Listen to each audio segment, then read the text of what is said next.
In our final session about the prophets, we look at a minor prophet that challenges our assumptions about what the prophets were all about. Before we jump into the message of Amos, think back to your reading in chapter 7 about the unique calling of this prophet. Amos was not a major religious figure. He was a simple shepherd whom God called to deliver a message of judgment. Throughout the Old Testament, there are no special classes of people God uses, but everyday individuals like you and I. King Amaziah foolishly sought to stop Amos, the prophet of God, from delivering God's message, and he pays the consequences for it. Amos does not say the Israelites are doing just one thing wrong, but several things wrong.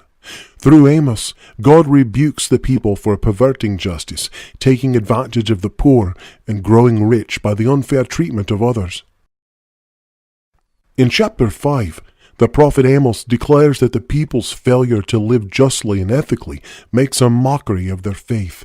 The book of Amos says that worship, without proper treatment of others, is nothing more than clanging cymbals that God will not receive. So when the people fail to care for the poor and powerless, God doesn't accept their offerings. We learn in the book of Amos that God accepts worship from people who seek to be righteous in their lives, and not just in their religion. In chapter 8, we see that caring for the poor and the needy and operating ethically in business dealings is not simply a good thing to do, it is what God expects the people to do. Failure to live ethically leads to God's condemnation and destruction. We must also recognize the implications of Amos' message about the prophets. The things God chastises and promises punishment for are matters many of us would not associate with a prophetic message. Amos does not simply concentrate on the presence of idolatry or the failure to recognize or worship God. Amos' message and the message of the prophets is not just one of faith and religion.